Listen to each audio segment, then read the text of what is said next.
नमस्कार मित्रांनो, रक्षक न्यूजमध्ये आपले स्वागत आहे। आज आपल्या समोर महत्त्वाचा असा विषय घेऊन आलो आहे जो सुरक्षा रक्षक मंडळातील सुरक्षा रक्षकांच्या न्याय हक्कासाठी खूपच महत्त्वाचा विषय आहे।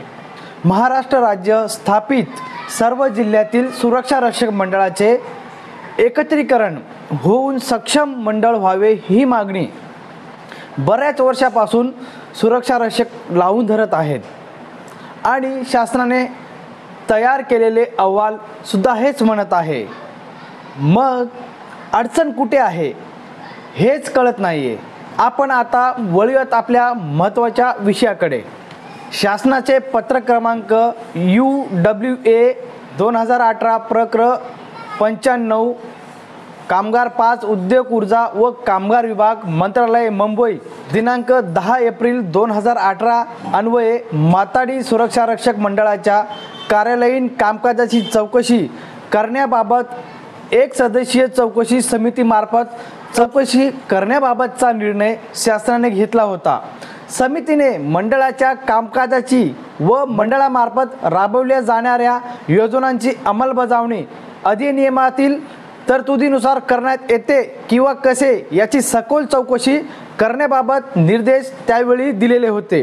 सुरक्षा रक्षक मंडळाच्या कार्यालयीन कामकाजाची चौकशी करण्याबाबत दिलेल्या निर्देशाच्या अनुषंगाने चौकशी समितीस विविध सुरक्षा रक्षक मंडळांनी सादर केलेली माहिती, कागदपत्रे व चौकशी समितीच्या निदर्शनात आलेल्या बाबींच्या अनुषंगाने चौकशी समितीचा अहवाल पंकज कुमार, विकास आयुक्त IAS असंघटित कामगार यांच्या कार्यालयाने तयार केला असून विकास अधिकारी पंकज कुमार यांनी दिनांक 31 ऑक्टोबर 2018 रोजी शासनाकडे सुपूर्द केलेला आहे।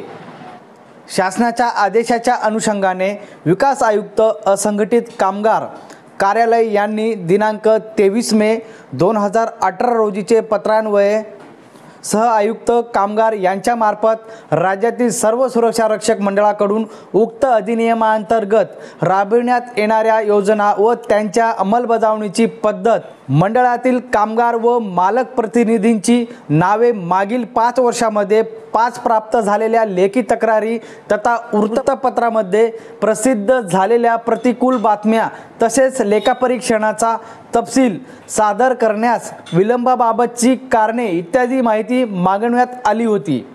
सदर माहितीचे अवलोकन केल्यानंतर दिनांक 20 जून 2018 रोजीचे पत्रान्वये मंडळासंबंधित विविध मुद्द्यांची माहिती मंडळाकडून मागवण्यात आली। सदरच्या माहितीमध्ये मंडळातील कर्मचाऱ्यांची कार्यरत पदे, रिक्त पदे भरतीकरता बिंदू नामावलीचे पालन केले किंवा कसे, शासनाची मंजुरी घेतली काय, मंडळाकडील नोंदित मालक कामगार संख्या, मंडळाची मंजुरी अथवा लेवीचे स्वीकारण्याची पद्धत, मंडळामार्फत केलेल्या खरेदीबाबतचा तपशील, कामगाराची नोंदणी करण्यासाठीची आवश्यक पात्रता, मंडळामार्फत राबवण्यात येणाऱ्या कल्याणकारी योजना, लेवीचे व्यवस्थापन, लेखापरीक्षणास विलंबाबाबतचा खुलासा, नोंदणी प्रक्रिया सोयीची होण्यासाठी सुचविण्यात येणारी सुधारणा याबाबत सविस्तर माहिती मागवण्यात आली। मंडळाचे कामकाजाबाबत प्रत्यक्ष पडताळणी करण्यासाठी दिनांक 14 ऑगस्ट 2018 रोजी सुरक्षा रक्षक मंडळ बृहन्मुंबई आणि ठाणे जिल्हा व रायगड जिल्हा सुरक्षा रक्षक मंडळ यांना प्रत्यक्ष भेट देऊन कामकाजाची पाहणी केली। महाराष्ट्र खाजगी सुरक्षा रक्षक नोकरीचे नियमन व कल्याण अधिनियम 1981 पार्श्वभूमी।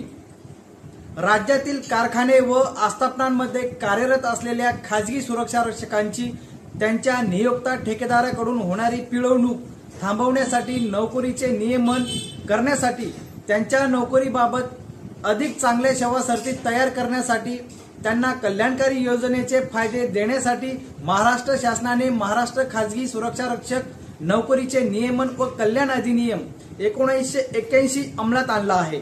सदर अधिनियम राज्याच्या विधिमंडळाने पारित केला असून त्यास माननीय राष्ट्रपती यांची अनुमती 24 सप्टेंबर 1981 रोजी मिळाली आहे। महाराष्ट्र शासनाने राजपत्र भाग 4 असाधारण दिनांक 25 सप्टेंबर 1981 रोजी याबाबत अधिसूचना प्रसिद्ध केली होती। या अधिनियमांतर्गत कंत्राटदारामार्फत नियुक्त केलेल्या व कारखाने व आस्थापना येथे तैनात असलेल्या सुरक्षा रक्षकांच्या कंत्राटी पद्धतीचे निर्मूलन करून सुरक्षा रक्षकांची नोंदणी थेट मंडळात करून कारखाने व आस्थापना यात मुख्य मालकाची नोंदणी करून त्यांच्याकडे तैनात करून त्यांचे आर्थिक शोषण थांबवून व त्यांच्याकरिता सेवेच्या अधिक चांगल्या सेवासाठी ठरवून व त्यांच्याकरिता कल्याणकारी योजना राबवण्याकरिता मंडळ गठीत करण्याची तरतूद करण्यात आलेली आहे। हा कायदा राज्यात सर्वप्रथम अध्यादेश निर्गमित करून दिनांक 29 जून 1981 साली बृहन्मुंबई व ठाणे या जिल्ह्यास लागू करण्यात आला व त्या कायद्याची अंमलबजावणी करण्याकरिता बृहन्मुंबई व ठाणे जिल्हा सुरक्षा रक्षक मंडळाची स्थापना दिनांक 16 जुलै 1981 रोजी करण्यात आली। तसेच या अधिनियमांमार्फत खासगी सुरक्षा रक्षक नोकरीचे नियमन व कल्याणकारी योजना दिनांक 1 ऑक्टोबर 1981 पासून लागू करण्यात आली। तदनंतर सदर अधिनियम हा राज्यातील नाशिक, पुणे, रायगड, औरंगाबाद, नागपूर येथे दिनांक 5 डिसेंबर 2002 रोजी लागू करण्यात आला। हा कायदा दिनांक 27 फेब्रुवारी 2009 रोजी राज्यातील धुळे, नंदुरबार, जळगाव, सांगली, सातारा आणि गोंदिया या जिल्ह्याकरिता लागू करण्यात आला। तसेच या जिल्ह्याकरिता दिनांक 21 फेब्रुवारी 2012 रोजी 2002 ची महाराष्ट्र खासगी सुरक्षा रक्षक नोकरीचे नियमन व कल्याण योजना सुधारित देखील लागू करण्यात आली। आज मितीस राज्यात 14 सुरक्षा रक्षक मंडळे स्थापन करण्यात आलेली असून या 14 जिल्हा सुरक्षा रक्षक मंडळाच्या कार्यक्षेत्रात 30 जिल्ह्यांचा समावेश करण्यात आलेला आहे। मंडळात नोंदीत होणाऱ्या सुरक्षा रक्षक व त्यांच्याकडून काम करून घेणारे कारखाने व आस्थापना यांचे मुख्य मालक यांच्याकडून या सुरक्षा रक्षकांकरिता प्रदेय ठरणारे वेतन मंडळात जमा करून अशा सुरक्षा रक्षकांच्या वेतनाचे प्रदान मंडळ त्यांना करीत असते। तसेच नोंदीत सुरक्षा रक्षकांकरिता नोंदीत मुख्य मालकांकडून वेतनाशिवाय लेव्ही वेतनाच्या सर्वसाधारण 42% दरमहा वसूल करून या लेव्हीतून सुरक्षा रक्षकांकरिता भविष्य निर्वाह निधी, कामगार विमा योजना, उपदान, भरपगारी रजा, सानुग्रह अनुदान, बोनस, गणवेश, बूट इत्यादी लाभ मंडळाकडून दिले जातात। सदर लेव्हीमधील सरासरी 5% लेव्ही प्रशासकीय खर्चासाठी वापरण्यात येऊन त्यातून मंडळातील कर्मचाऱ्यांचे वेतन व इतर कार्यालयीन खर्च भागवण्यात येतो। मंडळात नोंदीत होणाऱ्या खासगी सुरक्षा रक्षकांचे वेतन व इतर सेवासाठी ठरवण्याचे व त्यात वेळोवेळी सुधारणा करण्याचे किंवा त्याचे पुन्हा निर्धारण करण्याचे अधिकार मंडळास आहे। तसेच मंडळाकडून नियुक्त होणाऱ्या निरीक्षकांमार्फत उक्त कायदा व त्या अंतर्गत तयार करण्यात आलेली योजना यातील कायदेशीर तरतुदींची अंमलबजावणी करण्यात येते। आता पाहूयात सध्या स्थिती। राज्य शासनाकडून उक्त अधिनियमाच्या कलम 6 अन्वये राज्यात 14 सुरक्षा रक्षक मंडळाची स्थापना करण्यात आली। उक्त कायद्यात योजनेची अंमलबजावणी या मंडळाकडून 30 जिल्ह्यांमध्ये सध्या सुरू आहे। तसेच राज्यातील उर्वरित 6 जिल्ह्यांकरिता मंडळ स्थापन करण्याची कार्यवाही शासन स्तरावर सुरू आहे। राज्यात सुरक्षा रक्षक मंडळाकडे 1650 कारखाने व आस्थापनांचे नोंदीत मुख्य मालक कार्यरत आहेत व 36,060 नोंदीत सुरक्षा रक्षक कार्यरत असून त्यांच्या सेवा उक्त मंडळात नोंदीत असलेल्या मुख्य मालकांच्या आस्थापना व कारखान्यांना देण्यात येत आहेत।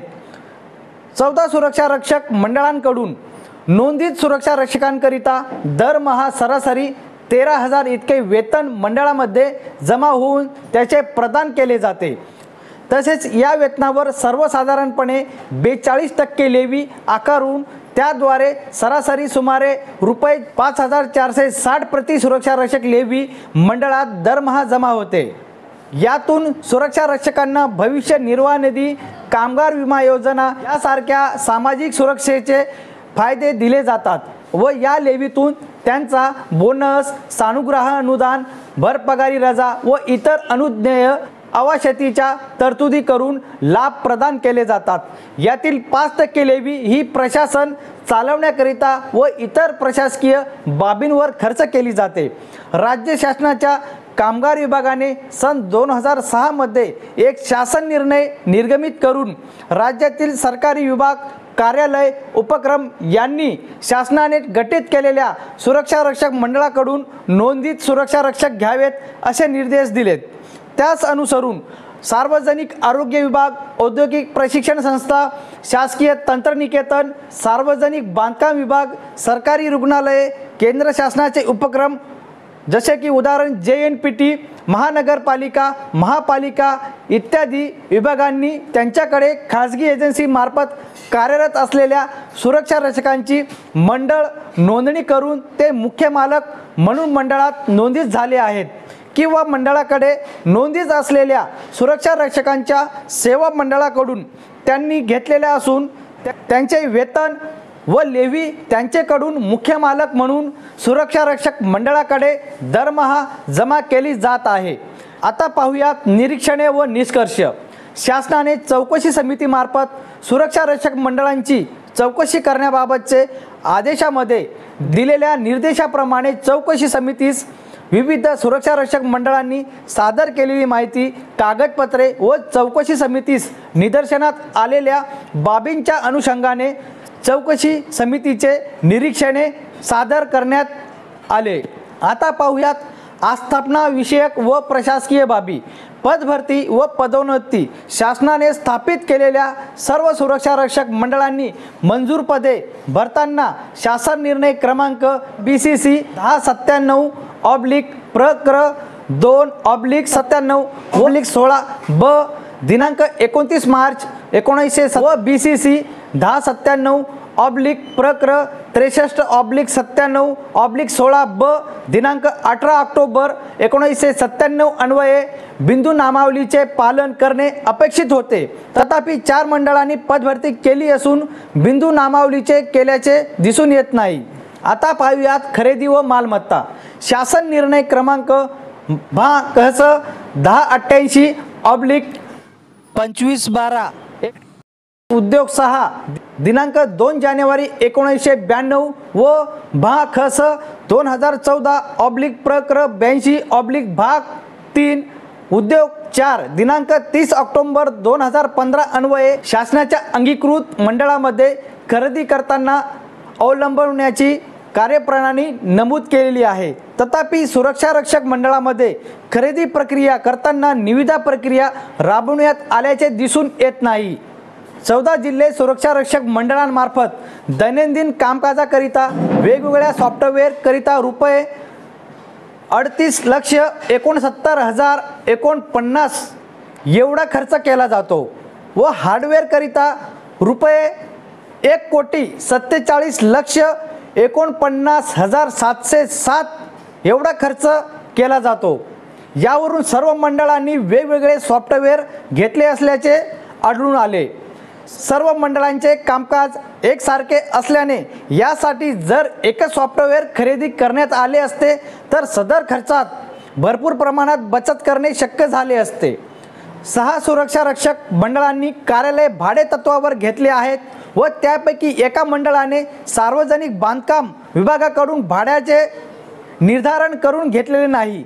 त्यामुळे सदर भावाचे दर वाजवी आहेत किंवा नाहीत याचा बोध होत नाही। 3 सुरक्षा रक्षक मंडळाने वाहन खरेदी केलेले आहेत। त्यापैकी एक मंडळाने शासनाची मंजुरी घेतलेली नाही। कामाची व्याप्ती लक्षात घेता आवश्यक ठिकाणी वाहन उपलब्ध करून देण्याची गरज आहे। आता पाहूयात बँकेतील अपहार। सुरक्षा रक्षक मंडळ बृहन्मुंबई आणि ठाणे जिल्हा या मंडळामार्फत कॉर्पोरेशन बँक दादर मुंबई येथे रुपये 3 कोटींची गुंतवणूक ठेव 36 महिन्यांकरिता ठेवण्यात आली होती। सदरच्या ठेवीबाबत बँकेकडे कन्फर्मेशन सर्टिफिकेटची मागणी करूनही बँकेचा प्रतिसाद न आल्याने बँकेत प्रत्यक्ष भेट देऊन कागदपत्राची पाहणी केली असता मंडळाच्या परवानगीशिवाय सदरच्या 3 कोटी मुदत ठेवीवर रुपये 2 कोटी तारण कर्ज दिल्याचे निदर्शनास आले। सदर प्रकरणी संबंधित पोलीस ठाण्यात गुन्हा दाखल केलेला आहे, तथापि बँकेकडून गुंतवणुकीची मूळ रक्कम व्याजासह मंडळास प्राप्त झालेली आहे. Bank of Maharashtra Mira Road शाखा येथे मंडळामार्फत रुपये 50 लाख मुदत ठेवीची गुंतवणूक करण्यात आली होती. मंडळाच्या परवानगीशिवाय बनावट कागदपत्र वापर करून मंडळाच्या नावे बनावट खाते उघडून सदरचे रुपये 50 लाख मुदत ठेव तारण दाखवून रुपये 25 लाखाचा ओव्हरड्राफ्ट घेण्यात आला. त्याबाबत मीरा रोड पोलीस ठाण्यामध्ये गुन्हा दाखल करण्यात आले आहे. तसेच बँकेच्या व्यवस्थापकीय संचालकाकडे पूर्ण रक्कम व्याजासह परत मिळण्यासाठी मागणी करून पाठपुरावा केल्यानंतर बँकेकडून सदरची रक्कम परत मिळालेली आहे. आता पाहूयात लेखापरीक्षण. महाराष्ट्र खाजगी सुरक्षा रक्षक नोकरीचे नियमन व कल्याण अधिनियम 1981च्या कलम 9(2) अन्वये सुरक्षा रक्षक मंडळाचे वार्षिक लेखापरीक्षण होणे आवश्यक असतानाही कोणत्याही सुरक्षा रक्षक मंडळाने लेखापरीक्षण विहित मुदतीत पूर्ण केलेले नाही. कर्मचाऱ्यांच्या कमतरतेमुळे लेखाविषयी तज्ज्ञ कर्मचाऱ्यांच्या अभावामुळे लेखापरीक्षण विविध मुदतीत पूर्ण केले गेले नाही, असे विविध मंडळाचे म्हणणे आहे. जमा व खर्चाबाबत योग्य काळजी घेण्याबाबत दुर्लक्ष केल्याचे दिसून येते. सुरक्षा रक्षक मंडळाचे लेखापरीक्षण हे मंडळाकडून नियुक्त संधी लेखापालामार्फत केल्याचे दिसून येते. तथापि मंडळाच्या आर्थिक व्यवहारावर पर्यवेक्षण ठेवण्याकरिता मंडळाचे लेखापरीक्षण महालेखापाल कार्यालयामार्फत होण्याची आवश्यकता आहे. सर्व बाबींच्या निष्कर्षावरून सुरक्षा रक्षक मंडळातील भरती प्रक्रिया राबविताना बिंदू नामावलीचे पालन न करणे, सॉफ्टवेअर व हार्डवेअर यांच्या देखभाल दुरुस्तीवर अवाजवी खर्च करणे, मंडळाच्या इमारतींचे भाडे सार्वजनिक बांधकाम विभागाकडून निर्धारित करून न घेणे, मंडळांचे लेखापरीक्षण वेळेवर शासनास सादर न करणे या सर्व बाबी गंभीर असून यांच्यावर योग्य ते नियंत्रण ठेवण्याकरिता सर्व मंडळांचे एकत्रीकरण होणे आवश्यक आहे. एकत्रित मंडळाला आयुक्त दर्जाच्या प्रशासकीय अधिकाऱ्यांचे नियंत्रणाखाली आणण्याची आवश्यकता असून मंडळाचे लेखाविषयक कामकाजासाठी मंडळावर महाराष्ट्र वित्त व लेखा विभागातील वरिष्ठ अधिकाऱ्याची नियुक्ती करणे आवश्यक आहे. मंडळ एकत्रित झाल्यानंतर मंडळामधील कर्मचाऱ्यांची बदली करणे शक्य होईल, जेणेकरून एकाधिकार टाळता येईल. आता पाहूयात अधिनियमातील योजनांची अंमलबजावणी. नोंदणी. सन 1981 मध्ये सुरक्षा रक्षकांच्या कामाचे नियमन करण्याकरिता त्यांच्याकरिता सेवेच्या अधिक चांगल्या सेवासाठी ठरवून व त्यांच्याकरिता कल्याणकारी योजना राबवण्याकरिता महाराष्ट्र खाजगी सुरक्षा रक्षक नोकरीचे नियमन व कल्याण अधिनियम 1981 पारित करण्यात आले. राज्यात 37,100 कारखाने व 26,83,893 आस्थापना असूनही असे निदर्शनास येते की दिनांक 31 मार्च 2018 पर्यंत 14 सुरक्षा रक्षक मंडळात फक्त 1650 इतके नोंदित मालक कार्यरत असून 36,060 एवढे नोंदित सुरक्षा रक्षक कार्यरत आहेत. मंडळाची स्थापना झाल्यापासून आतापर्यंत वर्षानुवर्ष मालक व कामगार यांच्या नोंदणीमध्ये घट होत असल्याचे निदर्शनात येत आहे. राज्यातील सर्व कार्यरत सुरक्षा रक्षकांना मंडळात नोंदित करण्यासाठी ऑनलाईन पोर्टल विकसित करून नोंदणीची प्रक्रिया सुलभ करणे आवश्यक आहे. आता पाहूयात सूट. मंडळामार्फत सुरक्षा रक्षकांना मूळ पगार, महागाई भत्ता, घरभाडे भत्ता, वाहन भत्ता, धुलाई भत्ता व शैक्षणिक भत्ता या स्वरूपात वेतन अदा केले जाते.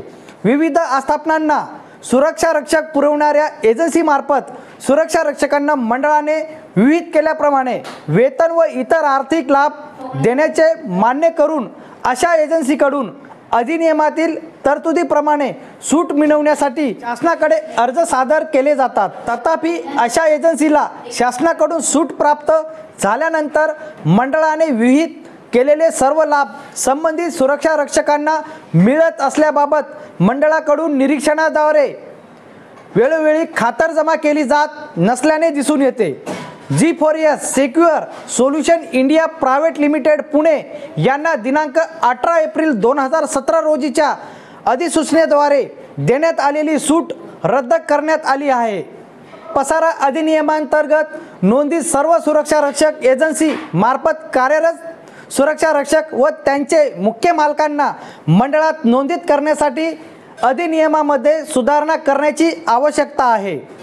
आता पाहूयात लेव्ही। राज्यातील 14 सुरक्षा रक्षक मंडळांमध्ये आकारण्यात येणाऱ्या लेव्हीच्या दरामध्ये एक समानता दिसून येत नाही। सदरचे दर 42% ते 47.50% पर्यंत असल्याचे निदर्शनात येते। यामुळे मालक वर्गावर असमान आर्थिक भार पडत असल्याचे दिसून येते। तसेच प्रशासकीय लेव्हीच्या दरामध्ये तफावत दिसून येत असून सदरचे दर 5% पासून ते 5.5% पर्यंत असल्याचे आढळून येते। सबब सदरचे लेव्ही दरामध्ये समानता आणणे आवश्यक असल्याने सर्व मंडळांचे एकत्रीकरण झाल्यास या प्रकारच्या बाबींमध्ये एकसूत्रता आणणे सोयीचे होईल। आता पाहूयात वृत्तपत्रात प्रकाशित झालेल्या प्रतिकूल बातम्या। पुणे महानगरपालिकेची सुरक्षा रक्षक मंडळात नोंदणी असूनही पालिकेच्या आस्थापनेत सुरक्षा रक्षकाची नेमणूक केली जात नसल्याबाबत दिनांक 24/6/2016 रोजीच्या आपले महानगर या वृत्तपत्रात बातमी प्रकाशित करण्यात आली होती।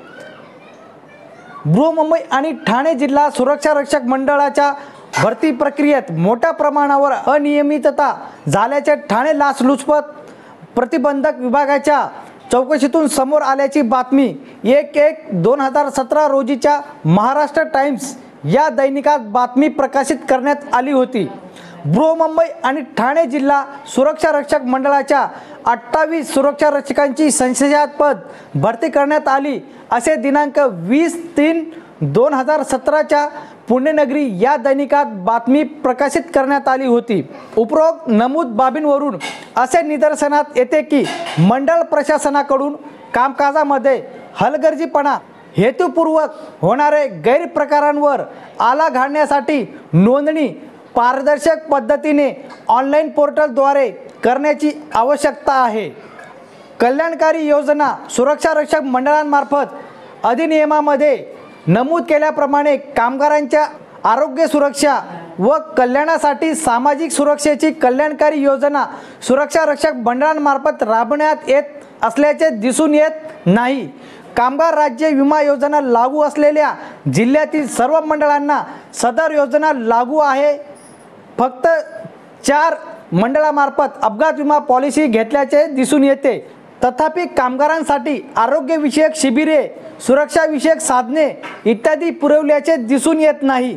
सन 2008 मध्ये केंद्र शासनाने पारित केलेल्या असंघटित कामगार सामाजिक सुरक्षा अधिनियमांतर्गत 9 प्रकारच्या सामाजिक सुरक्षा योजना असंघटित कामगारांसाठी लागू करण्याची तरतूद असून या योजना सुरक्षा रक्षक कामगारांना लागू करण्याची आवश्यकता आहे व त्या योजना पुढील प्रमाणे आहे।